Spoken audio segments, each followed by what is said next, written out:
یہ کہانی ہے ایک ایسے بچے کی جس نے اپنے باپ کی دولت پر گھمنڈ کیا، لوگوں کو حقیر سمجھا، مگر وقت نے اسے وہ سبق سکھایا جو کتابیں بھی نہ سکھا سکتیں۔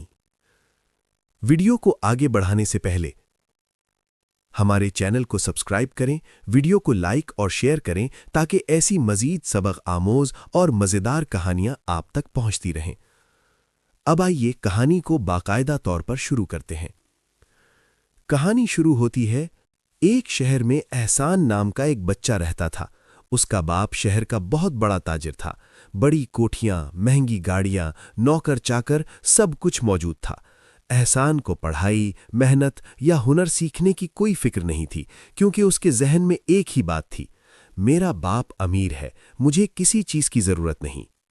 احسان اسکول میں بھی بچوں کو کمتر سمجھتا، غریب بچوں سے بات تک نہ کرتا، اور اگر کوئی سلام کرتا تو منہ پھیر لیتا۔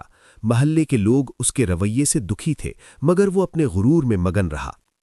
وقت گزرتا گیا، ایک دن اچانک احسان کے باپ کا انتقال ہو گیا۔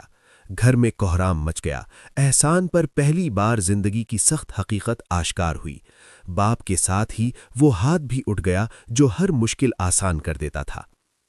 اب ساری ذمہ داری احسان پر آ گئی، مگر مسئلہ یہ تھا کہ احسان کے پاس نہ تعلیم تھی، نہ کوئی ہنر، نہ تجربہ۔ اس نے کبھی محنت کرنا سیکھی ہی نہیں تھی۔ کاروبار رفتہ رفتہ کمزور ہونے لگا، غلط فیصلے ہوتے گئے، اور آخرکار سب کچھ ہاتھ سے نکل گیا۔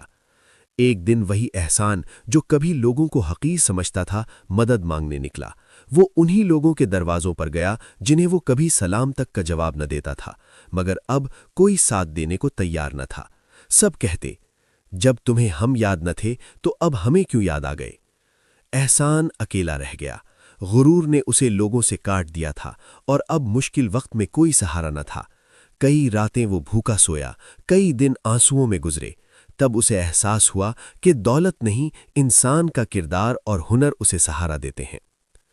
آہستہ آہستہ اس نے خود کو بدلا، ایک چھوٹی سی دکان پر کام شروع کیا، محنت کی، سیکھا، اور سب سے اہم، لوگوں سے عزت اور محبت سے پیش آنا شروع کیا۔ وقت کے ساتھ اس کی زندگی سنبھلنے لگی۔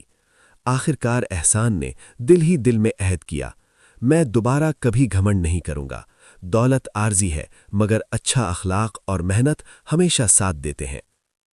سبق: گھمنڈ انسان کو اکیلا کر دیتا ہے، جبکہ عاجزی اور محنت زندگی کو سنوار دیتی ہے۔